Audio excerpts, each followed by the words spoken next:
Excellent.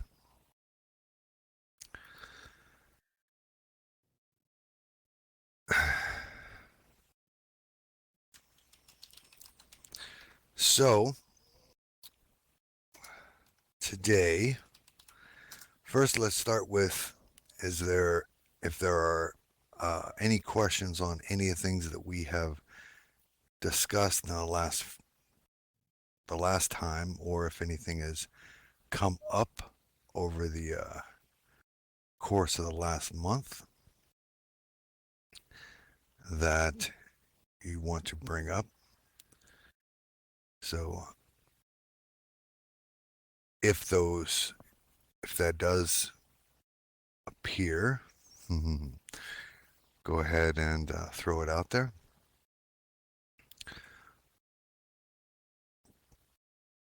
So then if there's anybody out there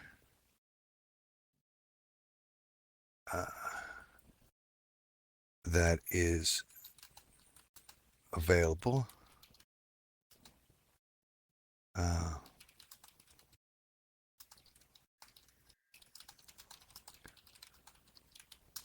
that you think that would benefit from from anything we've got going on, then go ahead and bring them up here.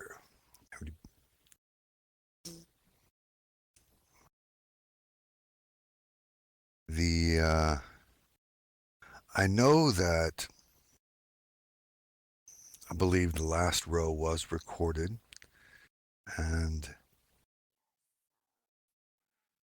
if I don't mind talking a little bit about it, but you'll have to you'll have to ask me questions, because unfortunately I do so many things that and it's easy for me to pick up where I was, but I have to be reminded. Yes, the 13 Elven tribes. That is there's a lot of information that I can discuss about the 13 Elven tribes. That's why I had a whole class about it. But he did record it, and it is up there. But if there are any questions about any of that stuff, then yes. I could actually have a class on each one of the races of each one of the 13 tribes, not to mention the sub races that come from them. They're just talking about the dwarves. I mean, they're a sub race of elves. It's down and dirty, I'll tell you. I mean, there were 3 prime races that prior to the crossing: the Losselfar, the Dokelfar, sometimes referred to as the Niflvar at that point, and the Svardelfar. Each one of those subdivide once they hit here, once they came to Terra. The Niflvar subdivide into the Dokelfar, and also Star Elves are also a subdivision of the Dokelfar, and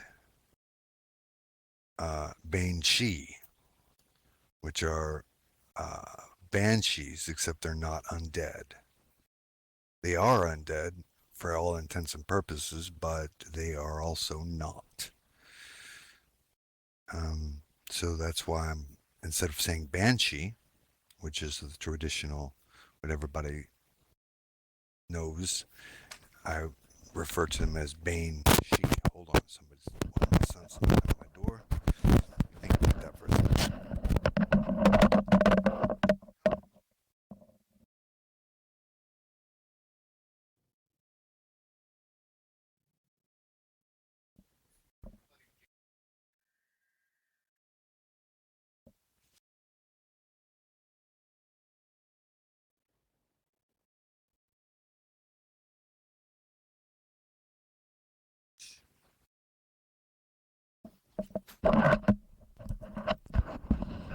Okay. Yeah, sorry. My eldest son was at my door. Okay. I have a tendency from long history is that when I walk through a door, I lock it behind me.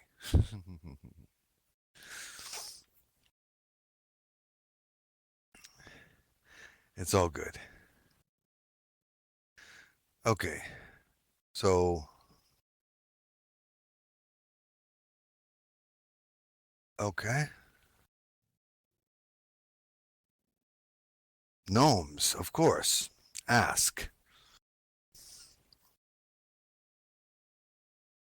Yes.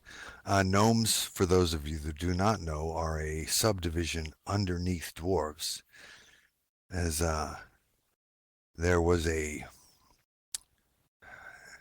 uncovered gemstone that altered the dwarves that uncovered it, made them even smaller, and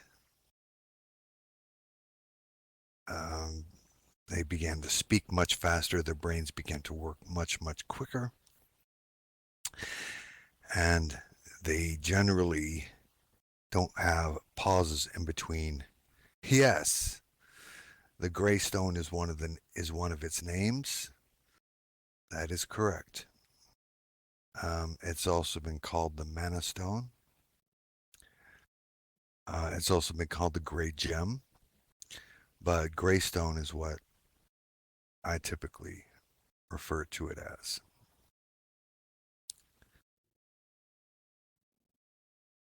But so, what is your question, Jalil Autharius?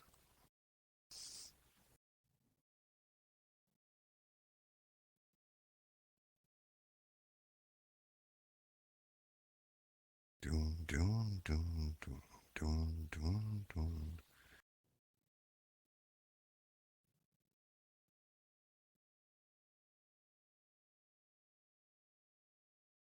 Yes, that is absolutely fine. I think Gnome's building blunderbuss is perfectly rational. Do remember that everything that Gnomes build self destructs because they, as awesome as they are, everything that they build invariably breaks. So you're more than welcome to do so, but do remember that typically, after any time, they have maybe 5 shots before they blow up.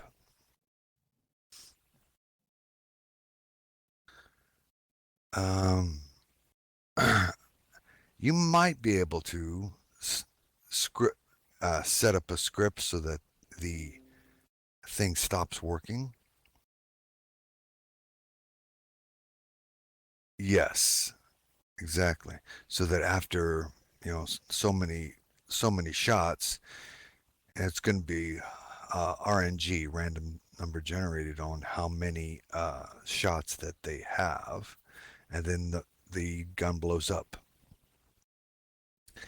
I think that is perfectly rational. Uh, if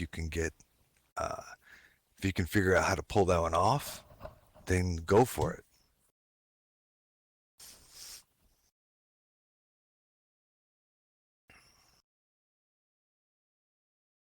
Yes, I know that there are guns made, but do they blow up on you?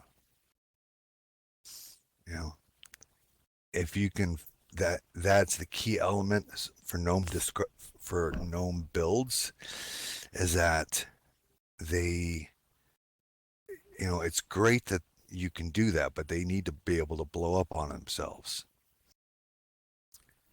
So you might have a blunderbuss, okay, or even a gnomish zeppelin,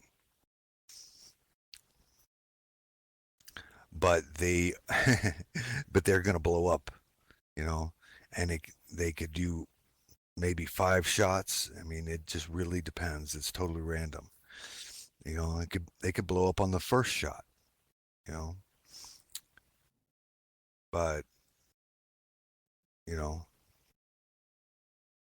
they could all, but you could get 5 shots out of it. Yes, we are. We're talking about gnomes. You are correct.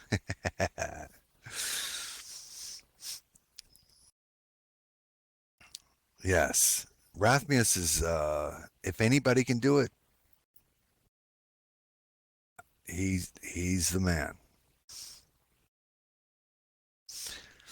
Goblin builds, on the other hand, their stuff is meant to blow up.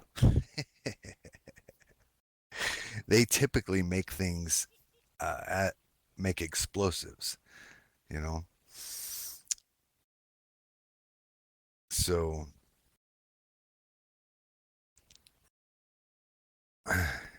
yes, I gnome devices are really cool, but they do blow up. You know, and they make more practical stuff than typically goblins do. Like for some of you, may have encountered the goblin jumper cables, and yes, those don't blow up, but they also have. There is a lot to be said about having jumper cables hooked up to your body, and then somebody pulls a switch and bzzz.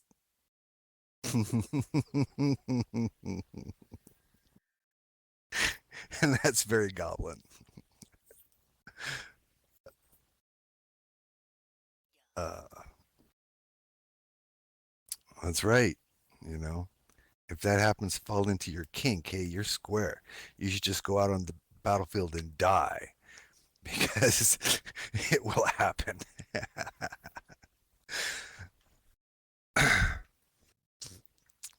um, Now, thank you for bringing that up. A dwarf and a gnome, if you manage to get them to work together, you can bypass that. You can bypass uh, the 5 shots. They'll actually function, and they may function forever. But dwarves and gnomes, dwarves don't like gnomes, so trying to get them to work together is almost impossible. Okay, that's why the Illithid, in order to create the uh, Metallicae, they mind slaved both of those races to make them work together. And that's how come they have such successful work, because they did work together successfully. But I have never known a gnome and a dwarf to work together willingly. At least that's what any Illithid you've ever seen. If you ever talk to an Illithid and they don't kill you and eat your brain, that's what they would tell you. Speaking of which, I was in a store the other day and they had an Illithid head hanging on the wall. It was very interesting. You know, some some very industrious taxidermist was styling that day. Yes, they had an Illithid hanging on the wall. It was really good too. It was very well done, very industrious taxidermist.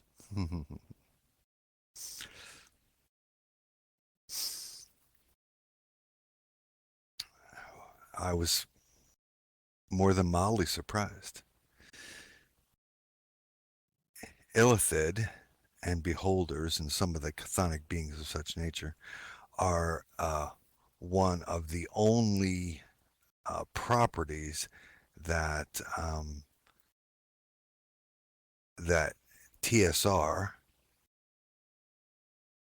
actually held on to, as far as yeah, all of TSR was sold to Wizards of the Coast, but many of the properties, sub properties like dragons and elves and everything, they can't really, um, even dark elves, okay, even my niche. cannot be patented, but illithid, beholders, and the chthonic beings of such nature are ac- actually still held under patent. How crazy is that?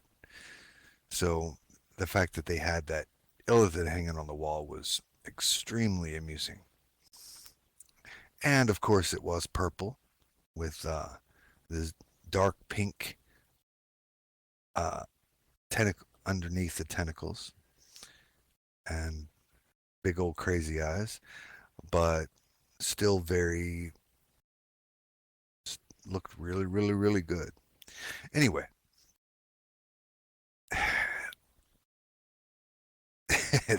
I was amused.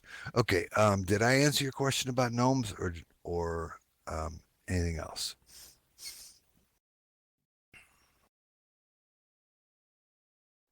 Yes, illithid are generally purple, but you can find them in black or gray. It is of course possible. One-eyed, one-horned, flying purple people eater. I think that Cthulhu is who that song was based on.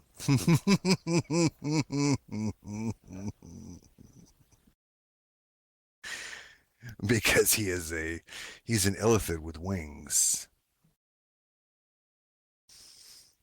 Nasty.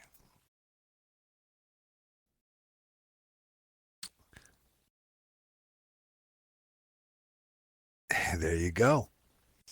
Next, so you just have to keep an eye out for next time the illithid attacks. Say, hey, hey, hey, hey, hey! I want to keep his head. Do remember that when you only have um if you do manage to take down illithid, you can only take one body part if you and that's if your die roll fits before they are pulled back. Same with Metallica. That's why generally speaking, people go for the brain, or in case of Metallica, people go for the power core because there's a lot of uses for those two items. Anything else is still useful, but hey, yes, brain is generally inside the head, but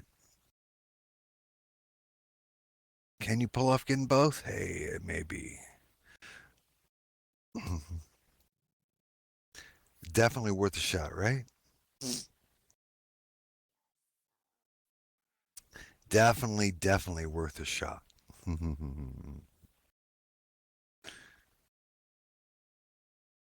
Okay.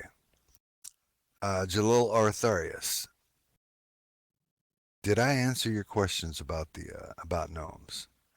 And I know there was another question that Nif threw out about gnomes, and I think I got that one. Okay. But yes, indeed, gnomes can make some amazing things, but they will always explode.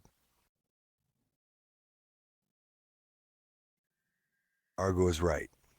That's when I was talking about getting an item. You you you make a roll when you take down a Metallica or an Illithid. You get a roll to see if you succeeded in getting it with undamaged, and if you succeed,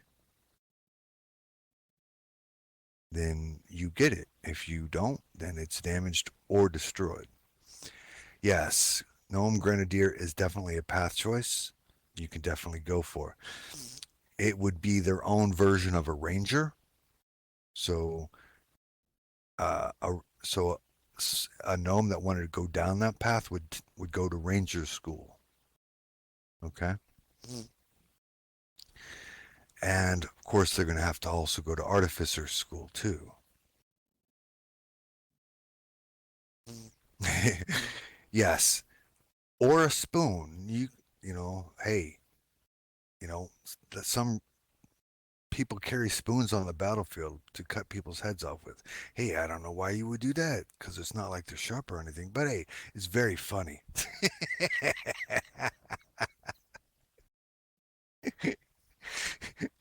I don't know, but it was funny. So I just had to. So it because it just makes me laugh. Because it definitely hurts a lot more. You know? Yes. I'm going to cut your head off with a spoon.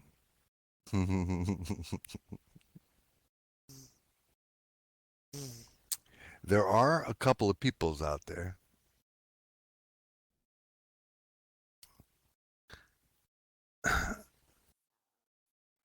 All right. There we go. Oh, there we go. You know, you got to do what you got to do, right? Okay. And yes, there are two people out there. I think one that have blackberry spoons, and those are awesome.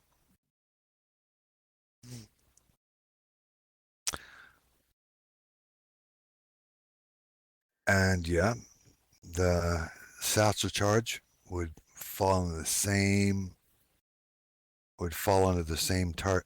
thing. It's like carrying potions. You could do 5, but all gnomish devices have a chance of exploding. It just is. Even though they're cool items, they do have a chance of exploding. And for those of you that uh, are the wheels in your head are spinning about putting dwarves and gnomes to work together, do keep in mind they don't like each other. So that's like trying to get Tom and Jerry to work together. Can it happen? But yeah. But is it rare? Incredibly.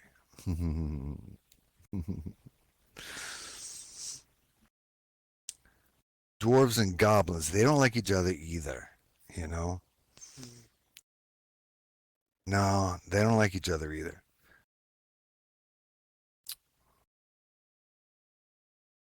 It's just dwarves don't get along with very many people. I mean, they are a cousin to elves, and they don't even like elves, but they'll still work with elves because elves have proven that they um, have a measure of common sense. The reason that dwarves generally don't like gnomes is because in the in the mind of a dwarf, gnomes have zero common sense. You know, it's like talking to a brick wall. You know.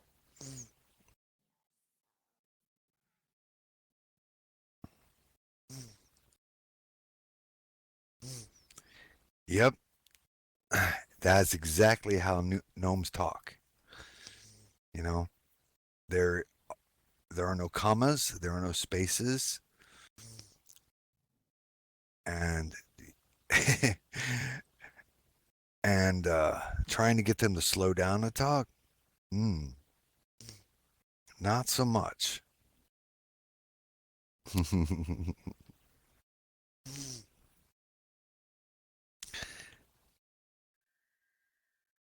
It is gnomes are fun though. You know, they are definitely fun, but they are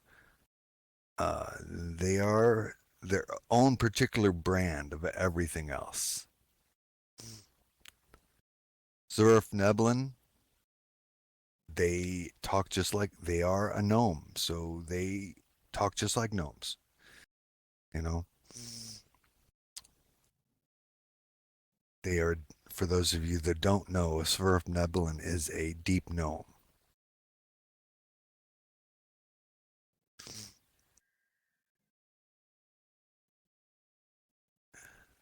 Hmm.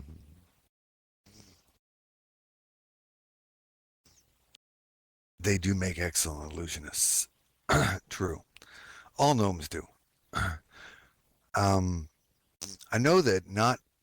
everybody realizes it, that but an illusionist can be some of the most powerful caster types because high level illusions can actually be physical. So if someone has a high level illusionist and they have started delving into shadow magic, then they can actually make make it so that there are multiple versions of themselves that you can smell, hear, touch, get smacked by. All of the above. Physical, once they get to the certain point where they start doing shadow magic, you can actually touch their yes and even have an argument with. That's right. Once they get to a certain point, they can start and where they can do AI, which is again a thing. But these but that's really high level illusion magic, but it's there. Okay?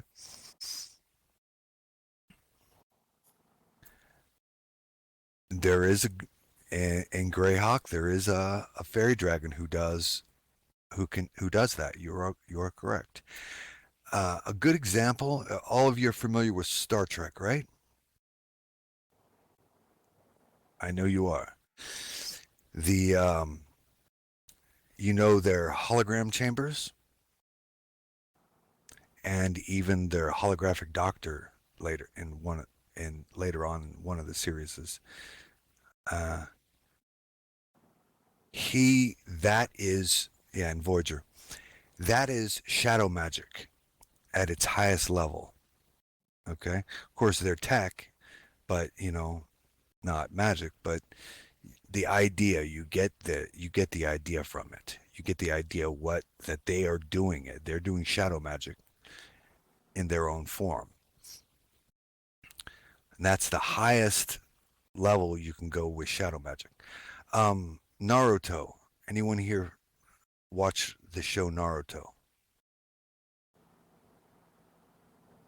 Yeah, with greater ease doesn't mean I mean it's not an easy thing, but yeah, Fae have an innate ability for illusion. So and so do gnomes.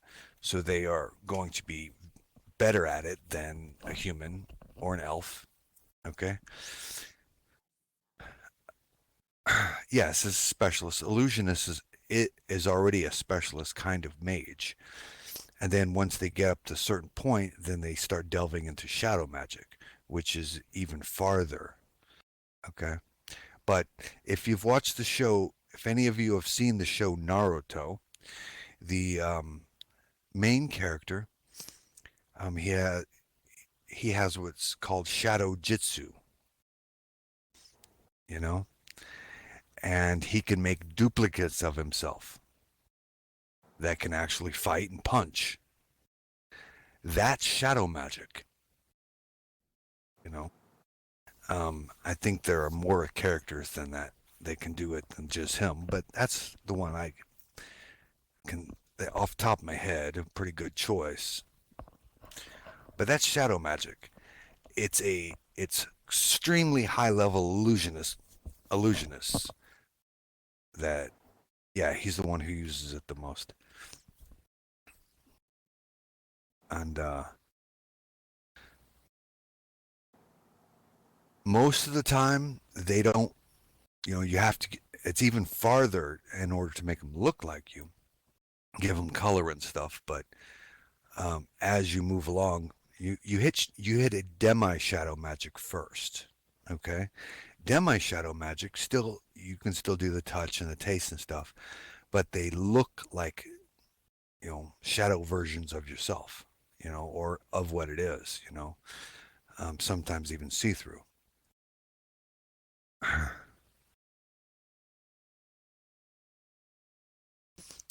Any mage, it's at the top of the school of illusion. Okay.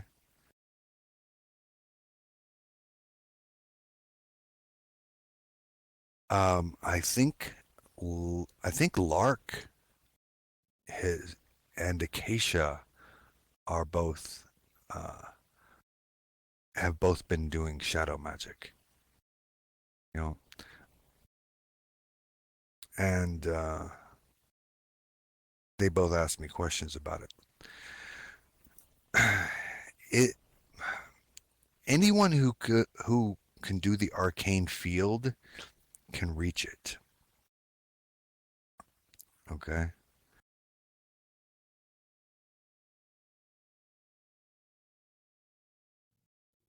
Blood magic is a type of casting. It is not a type of magic. Okay. Yes, a bard can play with it, but you're going to have to be pretty high level to get there. But of course, it is definitely in the realm of possibility. Okay. And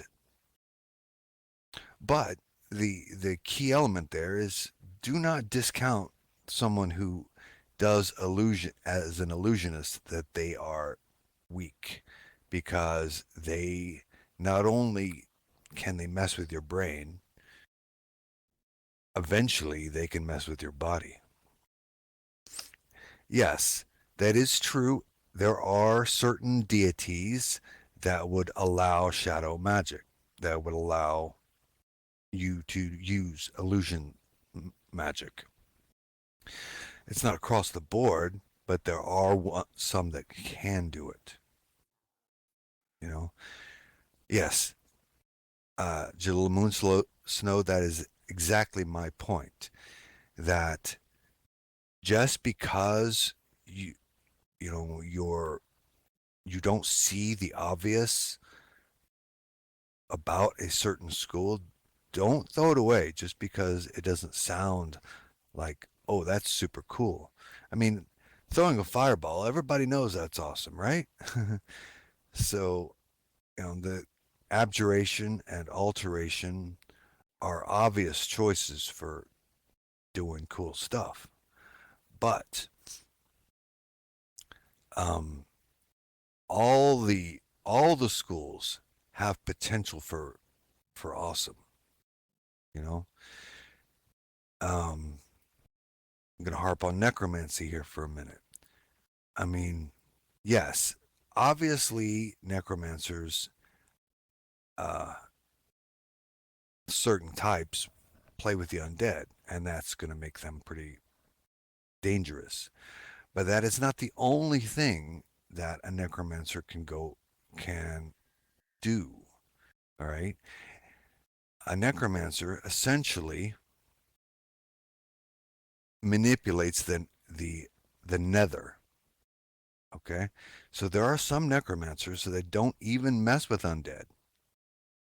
Okay, they blast you with a eldritch blast from the nether. Okay,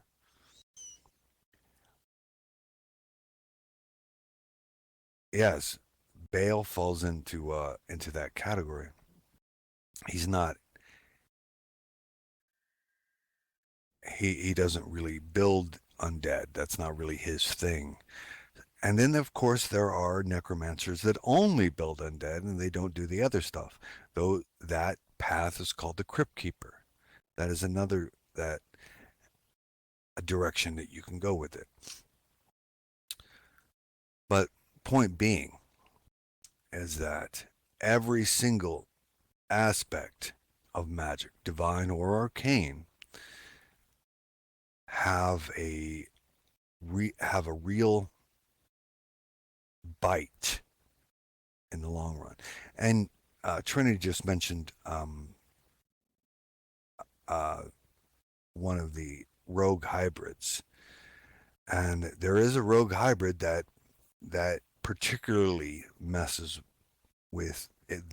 Their version is illusion magic. Okay, so subsequently it's going to get up there into shadow magic. Okay, they don't do abjuration or alteration or transmutation. They just do illusion magic. You know, that's why they're better at hiding in shadows, because they actually physically pull shadows around them. Okay, And so when they say hide in shadows, they really are meaning it. So ultimately, that's they can go that direction. When they do shadow walk, it really is. It's like it's kind of like a teleport. Okay, they walk into a shadow and come out the other side, out of another shadow somewhere else. Like druids, some of you are familiar with firewalk, or when you just use that one, but it's not just that, but firewalk. Uh, a fire druid who has firewalk they can be sitting there at a campfire. Yep, exactly. They can be sitting there at campfire. Something they hear something in the woods, and they say, I don't feel like messing with that right now. They they walk into their campfire and show up at a fire somewhere else. You know, and all the elemental walks, like you just mentioned, are those are druid spells. Okay, yeah, reasonable distance. That's correct. It's not like across the world or anything. Yep, a fire druid anyway. But the the shadow rogue, sometimes people call them ninja. they that hybrid does that. They walk into shadows and appear in a shadow somewhere else. Or Malachi just mentioned, Jalil Thorne just mentioned walking into a tree and then appearing in another forest somewhere else. Okay, that's a druid spell. You know, they're they are they're walking along the green, as they say. Okay, every dryad has tree walk as their natural ability. Air druids use clouds. An air druid, they dive into a cloud and then they appear into it. They appear in another cloud somewhere else.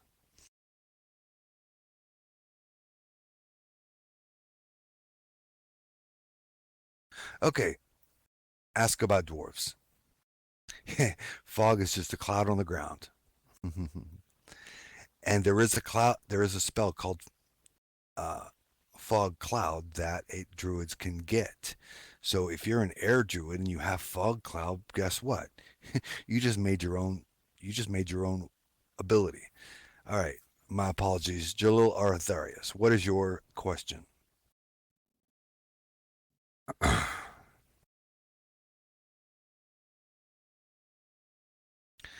Doom, doom, doom, doom, doom, doom, doom, doom, doom, doom, doom, doom, doom, doom.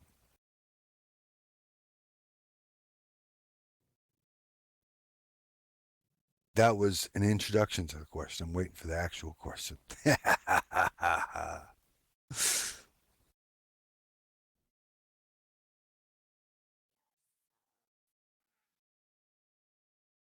Dwarves use rune magic. The magic that dwarves use and those that are casters use runes. If you're familiar with Teutonic lore, um, at all, Germanic, Scandinavian, um, Celtic, even American Indian have some rune work. So they do everything else. They do all of their magic with runes. And it definitely, it would absolutely help with their crafting affinity. You know, um, they want to make a magic sword, then they carve runes into it. So you look on my back. If you can just scroll around the sword that I'm I'm wearing, Stormbringer, it is it has runes carved all the way up and down its blade. That's because it was dwarven made. Okay. And Zeus's lightning bolts, they were made made by Cyclops and of course Hephaestus. Well, Cyclops tend to use rune magic also. Okay. So runes are particularly dwarven, but they're not exclusively dwarven, obviously. But all dwarven magic uses runes. Other people can use runes, but all dwarven magic is runes. Does that make sense? So if you see a dwarf, and in order for a dwarf to cast, okay, you'll see them writing in the air. Okay. Elves are shapers. They can just clench their fist or wiggle their fingers. They are your quintessential finger wigglers. Dwarves, on the other hand, you're going to see them writing in the air. And a lot of times, if it's well done, and I don't know how often you're going to see that, but a lot of times you're going to see the rune appear in the sky.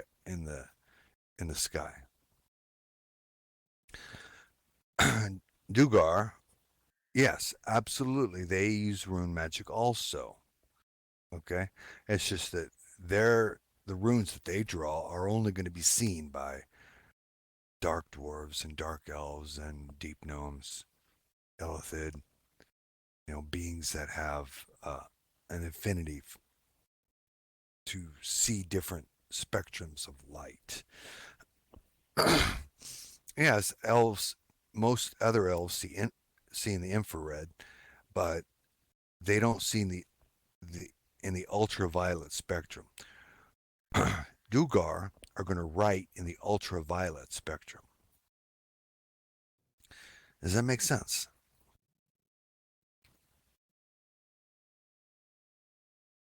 All right, cool, cool. Did that answer all your questions?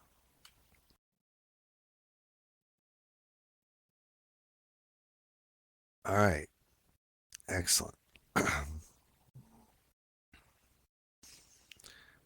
Then that would be an excellent thing. Runes are cool, and if you're a dwarf, runes are not just cool, they are a necessity, you know. Um, I used to have a ring of floating runes around the stone in my office. I'm not looking at it right now, but the good chance that I did not remove them. So there might be a set of floating runes right behind me and up. It's highly likely. Um, but yeah, there you go. Um, it is a good question. Rune magic is the forte of dwarves. Okay.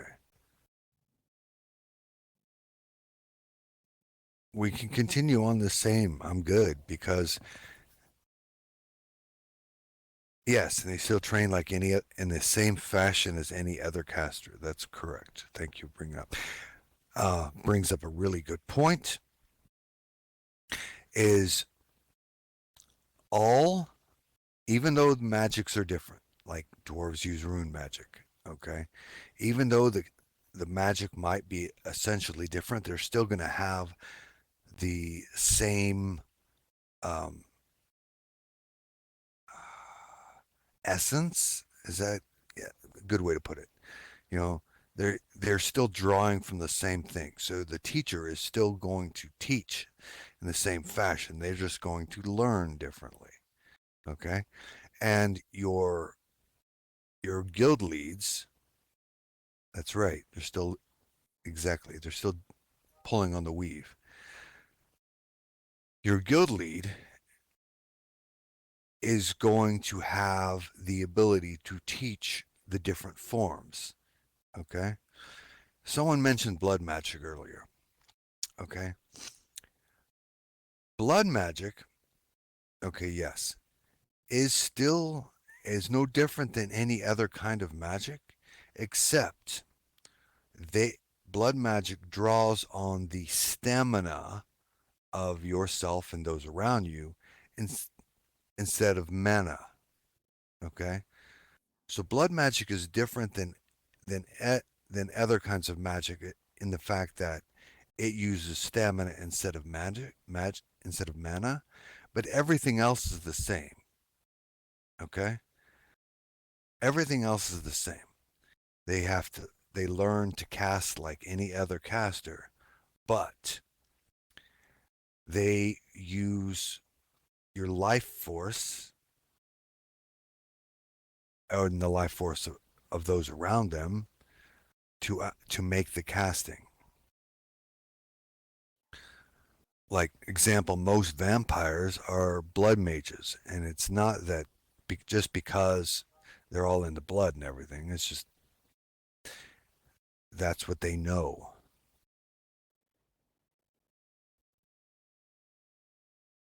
Um, yes, any okay. As far as magical writings go, as far as magical writings go, sometimes you will pick up a blank piece of paper and it's actually a spell, but you don't know that because it's written in such a way that you can't read it. It's just a blank piece of paper for you. Okay, and Dugar, they are notorious for that, but they're not the only ones. A lot of mages, when they write in their books or their scrolls, they use different formats so that when someone looks at it, all they see is a blank page. Okay, but yes, Dugar are very notorious for that because they see in a different spectrum. Same with dark elves. You know, dark elves see in the ultraviolet spectrum. So when they're writing, unless you can see in the ultraviolet spectrum, chances are you're not going to be able to see what they're writing. Um, I've talked many times about, you know, a dark elf painting. You may walk into a room and you see all you see are black walls. But if you can see in the ultraviolet spectrum, you can see that there are intricate paintings, you know, Mona Lisa and you know, etc. Yeah, you might even see that. Okay, but because you can't see in the ultraviolet spectrum, you don't know what it looks like. It's just a bunch of black walls to you. Okay, and trolls also see an ultraviolet spectrum, so it's going to be the same way with them.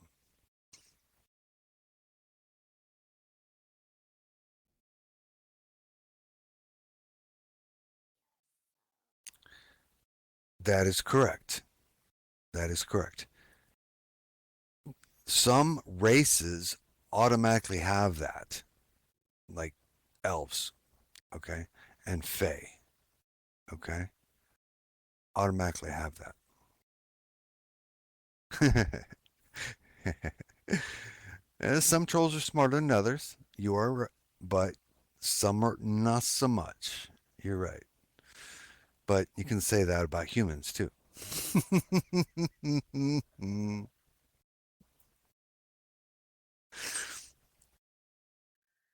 But Jill Kays was correct. You know, and for those of you that play World of Warcraft, yes, the trolls there have Jamaican accents.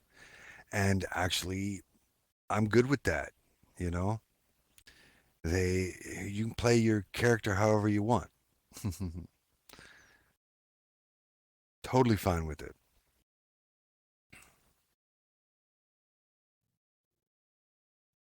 Because they set their worlds up in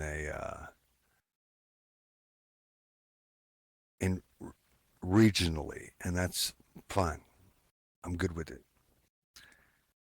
There's something to be said about setting it up that way.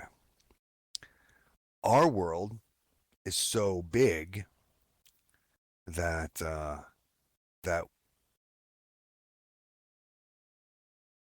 don't know how practical that would be.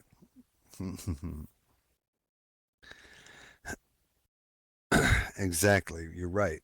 All the dwarves there are Scots.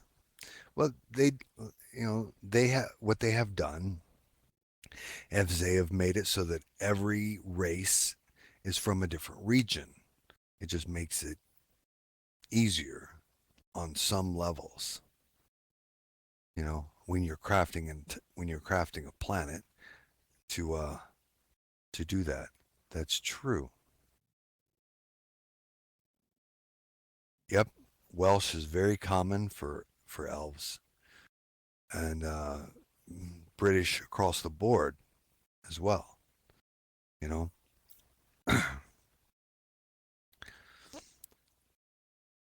And but we all know that there are elves in every part of the world, so they're not all going to be Welsh, but because of, in World of Warcraft, it's divided regionally. Whereas when we're working with stuff, we use the whole planet, because we're very aware that there are elves in China, there are elves in Tibet, there are elves in um, Iran. Okay, so they're not all gonna have a Welsh accent, but it is, you know, their planet isn't the same, so it totally makes sense that they would do it that way. But anyway, um, yes, you can have intelligent trolls. That is the that's the meat and potatoes of all of that. Is you can have intelligent trolls. Okay.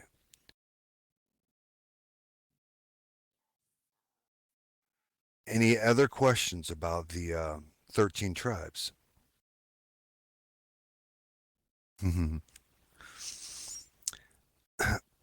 Ogres are like onions.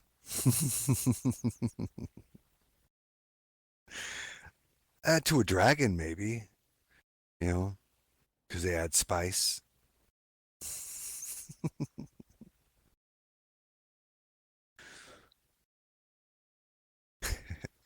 It's like to a dragon, a knight is a can of tuna. So it's always important when you hunt to bring a can opener with you. Okay, thank you for bringing that up. Um, the relationship between elves and fae.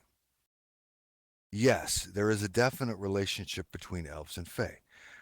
See, originally elves come from three of the branches of Yggdrasil. Fae come from another place called the Fey Wilds. All right. And it is at the end of a branch, where all the leaves are, the massive leaves, that is where the Fey Wild is. So there, prior to that, they they were already related. So they are essentially cousins. But whereas, and that's why there are some elves, like the gold elves, for example, that are even closer. Fairykin, elves are technically fairykin, okay, because they have the same base origin. But when the crossing occurred, The crossing occurred with Yggdrasil, okay, with the base of the tree, with the tree trunk and the branches that come out immediately from that. All right, and then so consequently, Alfar, Niflvar, and Svartalfar crossed over.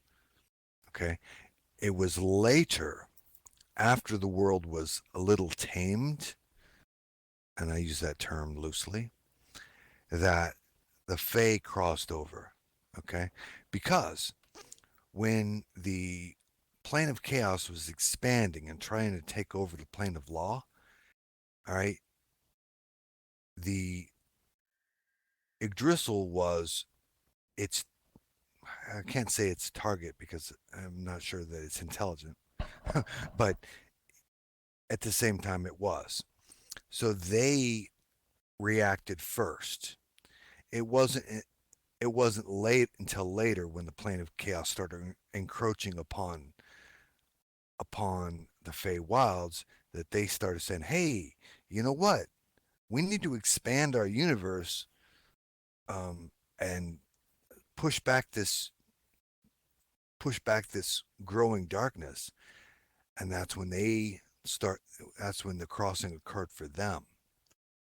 And ultimately, as we all know, the encroaching darkness was pushed back, and the plane of chaos and the plane of law are two separate entities. But the plane of chaos, as chaos does, is always trying to expand.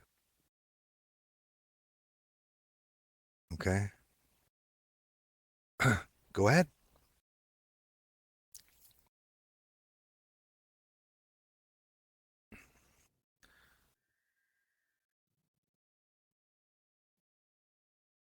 Doom, doom, doom, doom, doom, doom, doom, doom, da doom, doom, doom, doom, doom.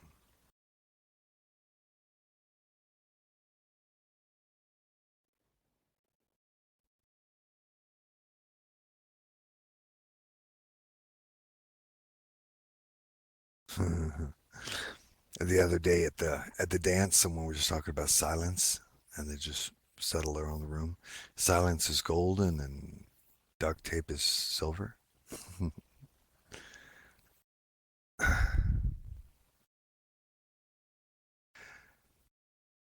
That is true on every single plane of existence. When you cross into another plane of existence, then you are under new rules. Okay, the rules that you were born to are going to be different in another plane of existence. And so it is always extremely dangerous to plane travel. Anytime you walk into the Feywilds or the Abyss or any of the Nine Hells, it is going to be extremely dangerous. And you are correct in the fact that if a denizen of that realm uh, casts a protection spell over you, it's going to be more effective because it is designed for that realm, for that plane of existence. Okay? That is absolutely true. And that can happen in any plane you walk into, whether it's the Feywilds or the Abyss. Okay?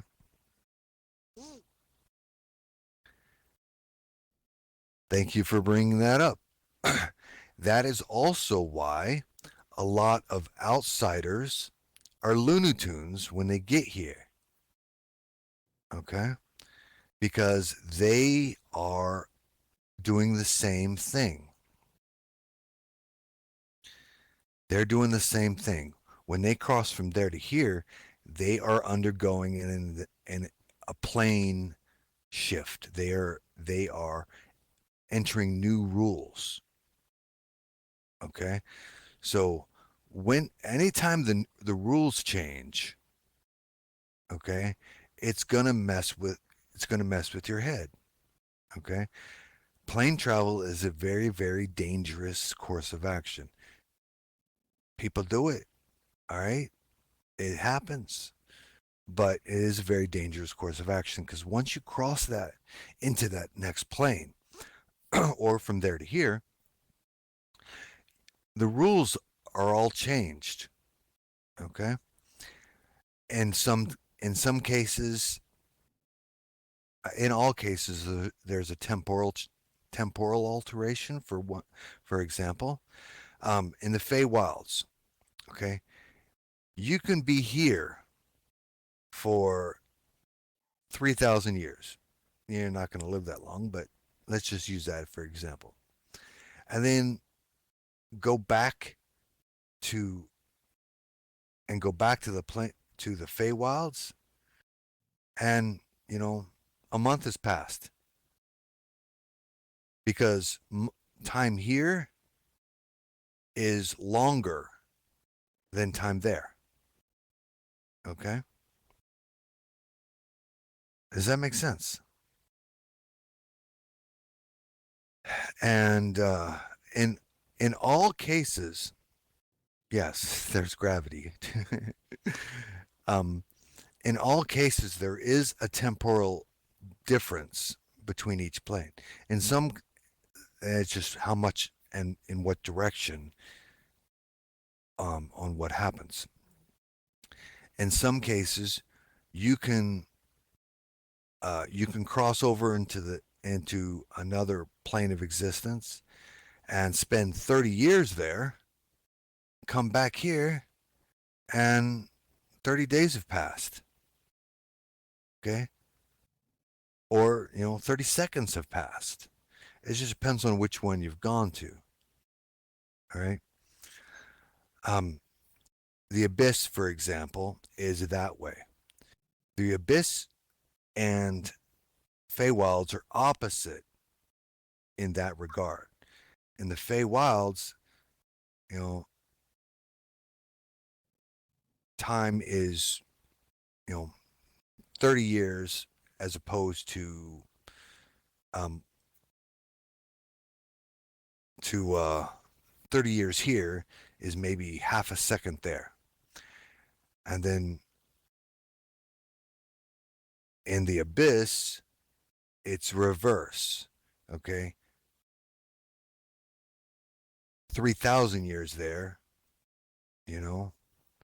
So you kind of get to see where it is that plane travel has a huge temporal alteration.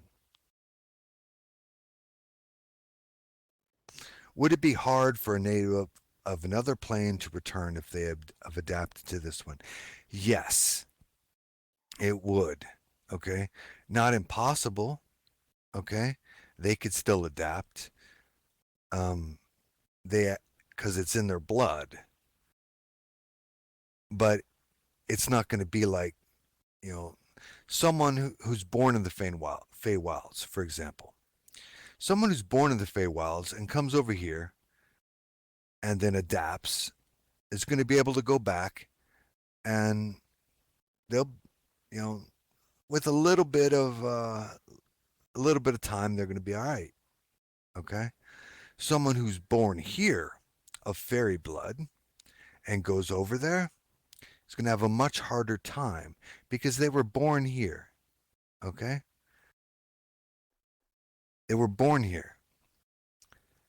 And so their body is used to the gravity and then the temporal shift here, um, the and all the different types of directions of time and space and light and shadow all happen is going to be different than when they go over there.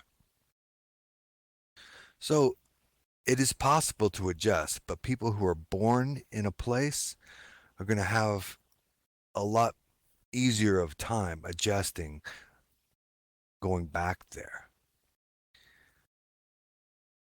That's like if you're born here and you go there, you're an outsider there.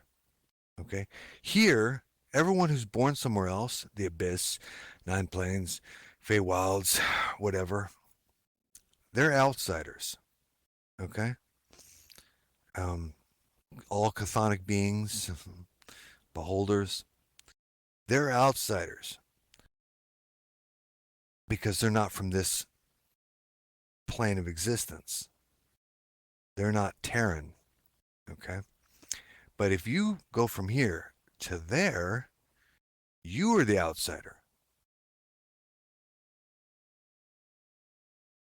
And the rules apply that outsiders have. The rules apply that in that way. Does that make sense? Did that answer your question?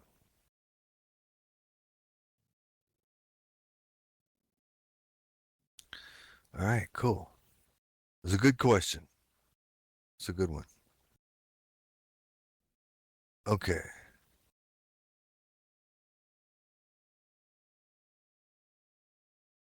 that's right. Going back and forth without protection, you probably get your body ripped apart, no matter who you are. You know, that's why all the spells that you enact upon yourself to do plane travel, those are to make it so that your body's not ripped apart when you get there. You know, I mean, you may successfully cast a spell, but then when you get there, you don't have any bones. You're a pile of goo because you didn't uh, enact the protection spells to keep you keep you functional. You know, and that is also very important. If you Thank you for bringing that up. If you if you hang on to a piece of wherever you've been, that will help you attune to that other place. Okay? If you plan on going to the abyss all the time because you're a demon and you get homesick, then it's good to bring a rock with you. Okay? Hang on to that rock. Maybe make a necklace out of it. Make it that much easier for when you want to go home. Okay?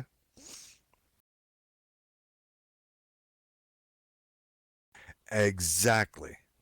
You know, Hitchhiker's Guide to the Galaxy, always bring a towel. Yeah. And make sure that you have a towel and from each place you go to.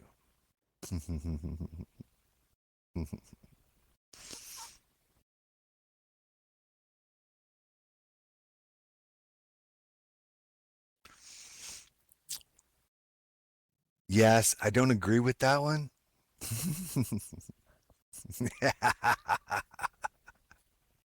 About humans being harmless.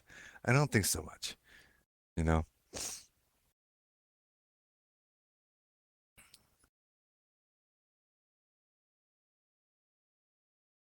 But that's is written by white mice. So do remember, to white mice, humans are mostly harmless. All right. So did that answer your question? Yeah, Ford, perfect. Um, you are correct.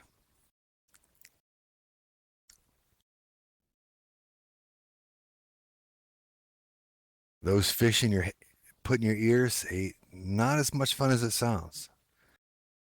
Okay, question on crafting. Go ahead.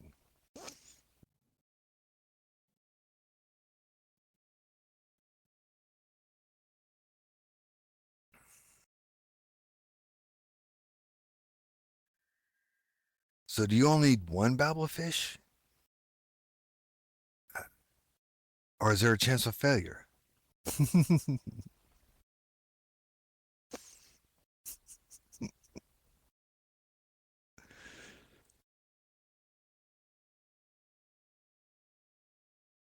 Yeah, it is a fishy concept.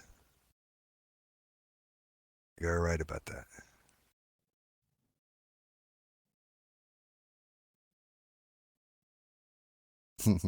Yeah, if you have a gnomish fish in your head, gnomish babblefish.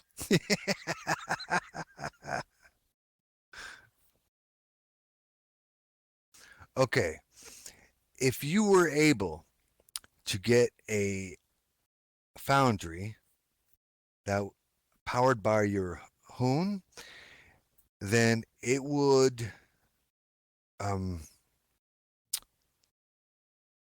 well, how would it look? It would basically look like any other one except for instead of fire, then you would your the and a bellows, you would have a big gemstone. However,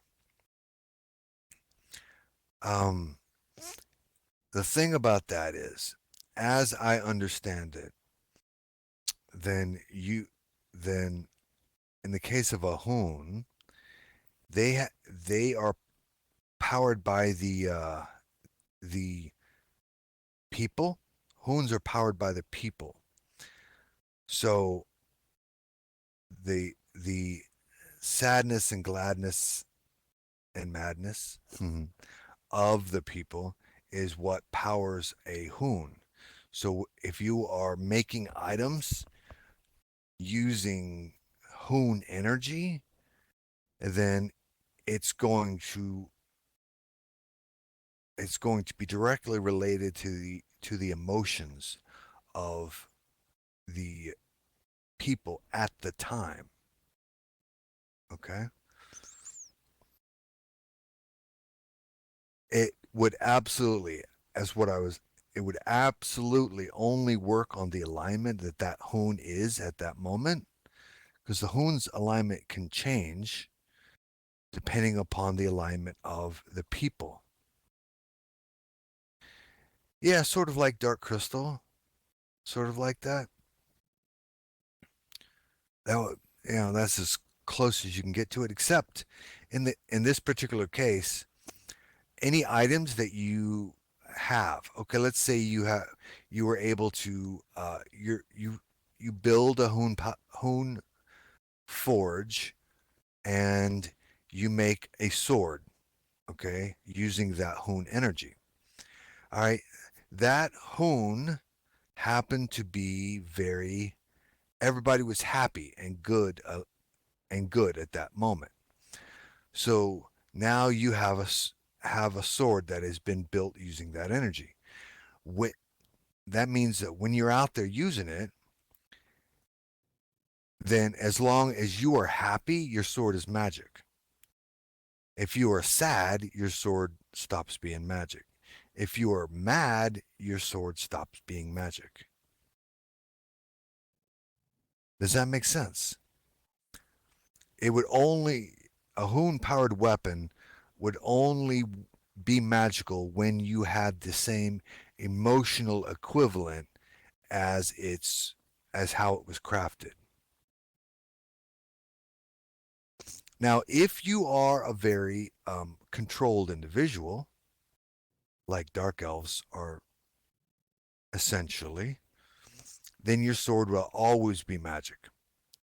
But it's your it would be self control. But most people don't have that level of self control. Okay. That's hilarious right there. It's just Lamoon Snow. You get into a bad mood, and boom, it blows up on you. I love that one. That's a good one. That's a good one. It made me laugh. Okay. Yes. But correct. So Vara's Hoon is is good aligned. It's happy. It's a happy place where where it's a refuge from all the terrors of the world. Okay? Baladas for Atenis, Jalo Sharpclaws, Vindaus for now. Okay, and yes, the that is how all hoons are that way. Okay, regardless of what color they are. Okay, they change color. Um, to my knowledge, they change color depending upon the shift, but in mood, not in alignment. The one here is good. Okay, so if you're happy, your sword's go. If you were set up that way, then your sword would always be magic. But most people do not have the same level of control over their moods. So every time that that changed, then it would be altered. Yes, and for places that have more than one hoon, it's still going to have the same um, alignment. Okay, but it is, but it will have a broader emotional thrust. I love it. If you have Ben, you know it. You have a magic sword. Love it. That was a good one. Okay, and it was yeah, no pun intended. Actually, that was completely accidental. Okay, completely accidental.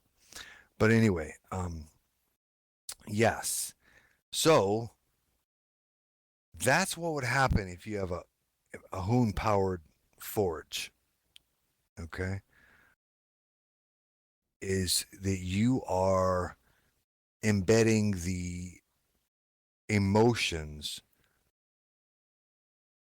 into the weapon. Um, go ahead, go take off. You know, right now I'm just answering questions. As far as what's important, hey, you know what? I never know.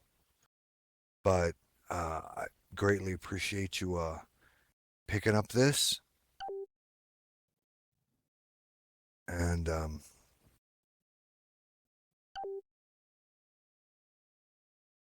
you sleep well.